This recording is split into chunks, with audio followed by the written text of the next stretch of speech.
Guys, welcome back to Sports Pulse. We are here at Radio Row in Miami for Super Bowl 54. We've got Colts former receiver Reggie Wayne with me. Now, Reggie, this is a huge week for you. Saturday could be life-changing. I mean, what was your reaction when you were a finalist for Hall of Fame? You know what? It was a surprise. You know, not very many receivers make it to the final round on their first year of eligibility. So it was humbling.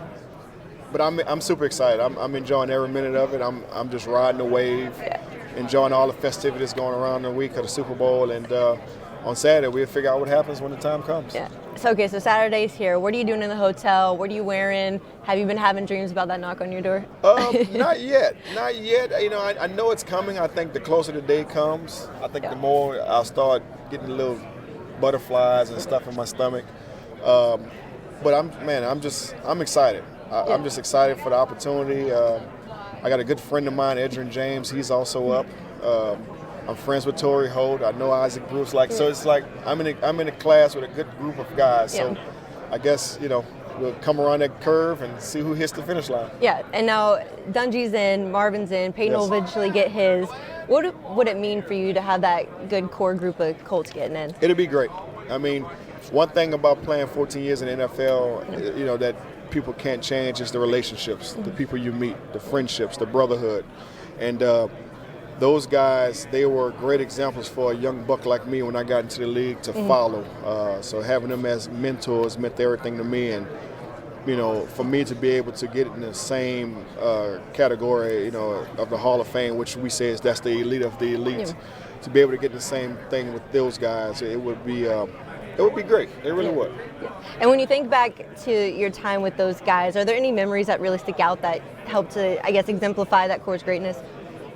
You know what? Just everybody playing together for each other. One thing that our general manager, who is also in the Hall of Fame, Bill Polian, you know, one thing he did was keep us together as long as he possibly could. I mean, you're talking, you know, me, Edrin James, Peyton, you know, Marvin Harrison, Dallas Clark, Joseph Adai. Like, we were together, you know, minimum of 6 years together running the same offense. So we built that chemistry with each other that was like no other. So, like, you know, Peyton can give us something that we worked on a year ago and we will still remember it the following year. You know what I mean? It's just something that we was able to get together with and you know, work on it and bring it to light in front of everybody. Yeah. And now we're here in Miami. You've only played Super Bowls in Miami. Do you have any funny stories from those times? Well, I'll tell you what, let's go on back to the first Super Bowl, Super Bowl 41 against the Chicago Bears. It was a wet one. It was raining and all that stuff. And we prepared for the Chicago Bears for 2 weeks. And we felt like the only weapon they had was Devin Hester, right? So for 2 weeks we said, hey, we're not going to kick it to Hester.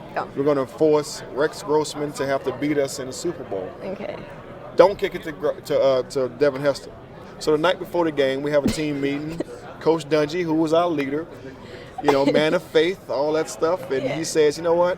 I had a dream last night that we actually kicked the ball off to Devin Hester. So he was like, okay, that was your dream. We're pooch punting and all that stuff all, you know, for this game, so it doesn't matter.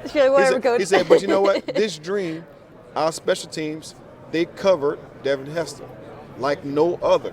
So he was like, I just got goosebumps from this story already. So he was like, okay. He was like, we're going to kick it to Devin Hester. He was like, and special teams, you're going to tackle him. And then special teams like, we're going to do it. And we got him, coach. We on it, right? We won the kickoff. We won the coin toss. And we deferred to the second half. So we kick off to the Chicago Bears. And, you know, you see all the cameras and stuff flashing, which is awesome. Yeah. From the time you look at the cameras flashing and look down at Devin Hester, he's already at the 50. You guys we was like, wait a minute. And we're looking at Coach Dungy. He was like, man, what happened to your dream? That's a nightmare. Like, you're not supposed to do that. And then all of a sudden, Coach Dungy turns around and look at the sideline and said, who said kick it to Devin Hester? we was like, are you serious right now? But that was, from that point on, at the beginning of the game, at that point on, we knew that we was going to win that game because Coach Dungy, our leader, was loose and relaxed, so there was no reason for us to be uptight. That's so cool. It was, you know, that was a good story because it was something that we practiced on for 2 weeks and we went against the grain and it cost us. Afterwards, did you say anything to him? Were you like, Coach, You're wild for that. After the game, we was like, "Hey, coach, no more dreams. No more dreams. No more dreams. That could have been ugly. That could have been ugly." But nah, man, it was some great memories. Obviously I won one here and I lost one here against the Saints. But even when we lost to the Saints, I mean, it's something that you'd never forget. Yeah. Now, obviously, we would have rather the blue and white confetti falling on our heads. Yeah. But I mean, just to be a part of this whole thing, a lot of guys they've never been this far. So you just enjoy every minute of it and you wish the best. Yeah. I was going to say, I kind of am curious from an athlete standpoint, like obviously the wins and the losses. What do you think about more, the touchdown in 2007 or the Tracy Porter taking it back to the house? The Tracy Porter taking it back to the house, because that stopped me from getting an opportunity to get another one. Yeah. And then, and it was one of those ones where Peyton was throwing me the ball and not Pierre Garçon. So like I lived that moment, like that moment, the nightmare. That changed the game. And it's honestly, like, I think about that every football season, every Super Bowl, because if you get one, you always want two. Exactly. You know what I mean? So it sticks with me. It's kind of bittersweet. I'm from New Orleans, and New Orleans had something to smile about, but if I could have got two, then we didn't work on New Orleans later. It would have been better. Exactly. You're about to get a redemption possibly. But so I guess with talking about the Colts team now, I mean, obviously Andrew Luck is retired. Yes. What was your initial reaction when you kind of heard the news, and did you know when everyone else did? I knew when everyone else did. I was shocked, but I wasn't 100% shocked. Yeah. I mean, you got to think about, Andrew Luck went through about 4 surgeries in 7 years. So every, and those was consecutive surgeries each year. So it was like every offseason for him, he was rehabbing. And then he go from rehab into football season. So he had no break in there. So he had no, he couldn't, it's exhale. Hard to fully. Yeah, so I think he just got wore out. Yeah. He got wore out, and I can relate to him now. I was a little older, I was 36 years old. Yeah. But I went through 12 years of no injuries, and then year 13 I tear my ACL, and then year 14 I tear my tricep. So it was like I was tired from rehab and I'm already 36 years old. You ain't even old. And I'm football old at the time, and I'm it's trying. True. It's different kind of. I'm trying to, get back, and because I'm already, I see the light because of age, and I see the young guys coming in, and I'm trying to find a way to get back out there as fast as I could. And all of a sudden I look, and there was no off season, and I got kids, you know what I mean? So I missed all that time, and all of a sudden I'm trying to get back out there, and I'm wore out. So for guys like that, Andrew, who just you get wore out, and he's already a quarterback, so there's a lot of pressure there, and he just can't seem to get on the right track. I wasn't 100% surprised. I was more 70-30, but 70-30. Yeah, I like the ratio. You know what I mean? But it was it changed the whole mindset of that team when he decided to shut it down. I was going to say, what would you like to see them do with the quarterback position moving forward? Because you've always got.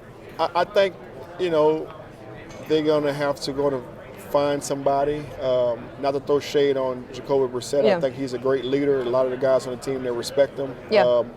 I think they keep Jacoby, but find somebody for the future, and hopefully Jacoby, because I know he works hard, that he can kind of groom this young guy, kind of like a Pat Mahomes and Alex Smith, kind of groom this guy into the future of the team. Yeah, and now Dungy was recently quoted saying that Tom Brady would be a good fit for the Colts. So I want your opinion.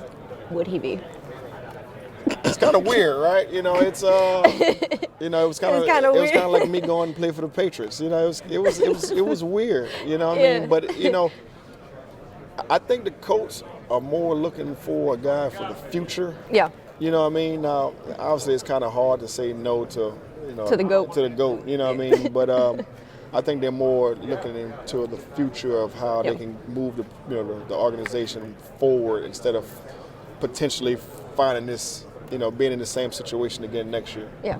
And now you're here with NFL Extra Points credit card. Yes. So where can fans get one, and tell me a little bit about it? Well, this Extra Points credit card, it's strictly for the ideal fan. When I say ideal fan, I mean ideal fan.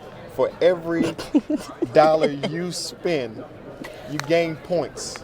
And with those points, you're able to get stuff like VIP passes, game tickets, Super Bowl tickets, right? So picture if you are a fan of the Kansas City Chiefs and you love Patrick Mahomes, right? You're on the sideline in the Super Bowl. Patrick Mahomes just may come over there, give you 5, sign your hat, throw you a pass, something like that. Look, listen, money can't buy this. It's kind of like a Hall of Fame jacket. You can't buy a Hall of Fame jacket, right? This is something money can't buy. That experience, sitting back there with your favorite team, seeing some of the favorite players, and coming out there and greeting you. There's nothing like it. I enjoy having fans on the sideline because I always interact with them. So you can be that person. And if you want to be a part of this, right? Just go to NFLExtraPoints.com and you can be a part of this. You don't want to miss this. This is special. I'm about to give myself another credit card. Yeah, go ahead. That was a great pitch. Go ahead. There you go. It's for everybody. Whatever team you want is available. I appreciate it. Thank you so much, Reggie. It's been a pleasure. Thank you so much. Thank you. Guys, of course, don't go anywhere. We will be back tomorrow for more. This is Sports Pulse, your heartbeat for what's trending on sports. We'll catch you guys tomorrow.